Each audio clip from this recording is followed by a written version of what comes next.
আমি কঠিন কালো জাদু দ্বারা আক্রান্ত, এমত অবস্থায় নামাজ সহ প্রতিটা সৎ কাজ করতে পারছি না।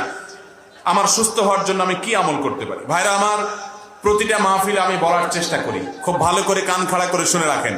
আমাদের বর্তমান বাস্তবতায় প্রতিটি ঘরে ঘরে মানুষ ব্ল্যাক ম্যাজিকের রোগী এবং দুষ্ট জিনে আক্রান্ত মানুষ, নিজেও টের পাচ্ছে না। বাচ্চা অস্বাভাবিক দুষ্টামি করে, ওর উপরে দুষ্ট জিনের আক্রমণ আছে অথবা ব্ল্যাক ম্যাজিকের প্রভাব আছে।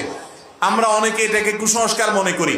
ইসলামের যদি কোনো জীবন্ত মুজিজা দেখতে চান, শুধু ব্ল্যাক ম্যাজিক এবং এটার ট্রিটমেন্ট দেখলেই হবে। আপনি আমার কথা শুধু অন্ধের মতো মানার দরকার নাই।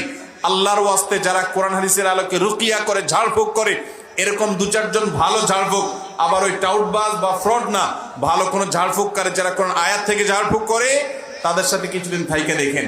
আমার এই দুই চোখ আমার জীবনে অগণিতবার আল্লাহর মিরাকল, কুদরত, কোরআনের যে মুজিজা, এটা দেখার তৌফিক আল্লাহ আমাকে দিয়েছে। কোরআন কিভাবে কাজ করে, জীবন্ত মুজিজা যদি আপনি দেখতে চান, আপনার বাসা ব্ল্যাক ম্যাজিক আছে, কোরআন দিয়ে ট্রিটমেন্ট করেন, আপনি আল্লাহর কুদরত দেখতে পারবেন। আমি অনেক কথা বলতে পারি, কিন্তু এখানে বলা ঠিক হবে না, আপনারা হজম করতে পারবেন না। আমার চোখে দেখা কুদরত, গত এক সপ্তাহের ভিতরে দেখা কুদরত এরকম আছে যে কোরআন কিভাবে কাজ করে, কিভাবে আমার ফ্যামিলিতে, আমার পরিবারে আমি দেখেছি বাসার মধ্যে যে আল্লাহর কুদরত কিভাবে আসমান থেকে নাজিল হওয়ার মতো বিষয়। ভাইরা আমার, এই যুগে আপনার ঈমান দুর্বল, তো কোরআনের রুকিয়া কিভাবে কাজ করে, শুধু এটাকে আপনি যদি ডিপলি দেখেন, তো আপনার আল্লাহর প্রতি ঈমানের জন্য আর কিচ্ছু লাগবে না।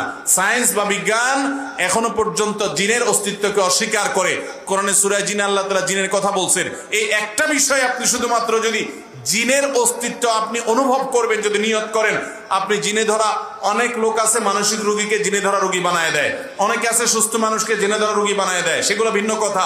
রিয়েল জিনে ধরা রোগী এরকম যদি দু চারটা কাছে আপনি যান, দেখেন, তো আল্লাহর কালাম যে মহাসত্য এবং আমাদের সংশয় যে ভিত্তিহীন, এটা বোঝার জন্য আপনার যথেষ্ট হবে।